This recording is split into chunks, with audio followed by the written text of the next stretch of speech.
Hello friends, welcome to our channel. குட்டீஸ்லேருந்து பெரியவங்க வரைக்கும் நம்மளோட அன்றாட உணவில் கண்டிப்பாக சேர்த்துக்க வேண்டிய பொருளில் ஒன்று பூண்டுங்க. ஏன்னா பூண்டு நம்ம உடம்புக்கு அவ்வளோ நல்லது, அவ்வளோ மருத்துவ குணங்கள் இருக்குது. இன்றைக்கி அந்த பூண்டை வச்சு பூண்டு சாதம் எப்படி செய்கிறதுன்னு பார்க்கலாங்க. அதுக்கு ஒரு வாணலில் 5லேருந்து 6 டேபிள் ஸ்பூன் எண்ணெய் ஊற்றிக்கலாம். எண்ணெய் சூடானதும் கடுகு ஆட் பண்ணிக்கலாம். கடுகு பொரிஞ்சதும் 2 டேபிள் ஸ்பூன் உளுந்தம்பருப்பு, அது போக ஒரு 10 முந்திரி பருப்பு, ஒரு 20 பல் பூண்டை தட்டி ஆட் பண்ணியிருக்கேன். 2 வரமிளகா, கொஞ்சம் கருவேப்பிலை சேர்த்துட்டு ஒரு 15 சின்ன வெங்காயத்தை ஆட் பண்ணிட்டு வெங்காயம் வதங்கிறதுக்கு தேவையான அளவு உப்பு சேர்த்துட்டு வெங்காயத்தை நல்லா வதக்கிக்கலாங்க. வெங்காயம் வதங்கினதும் ஒரே ஒரு தக்காளி ஆட் பண்ணிக்கிறேன்.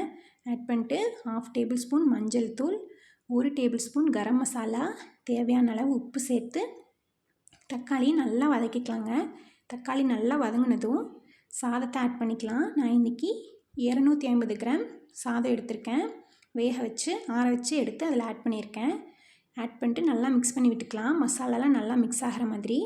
அப்புறம் கொத்தமல்லி இலையை தூவி இறக்கி வச்சோம்னா சூப்பரான பூண்டு சாதம் ரெடிங்க.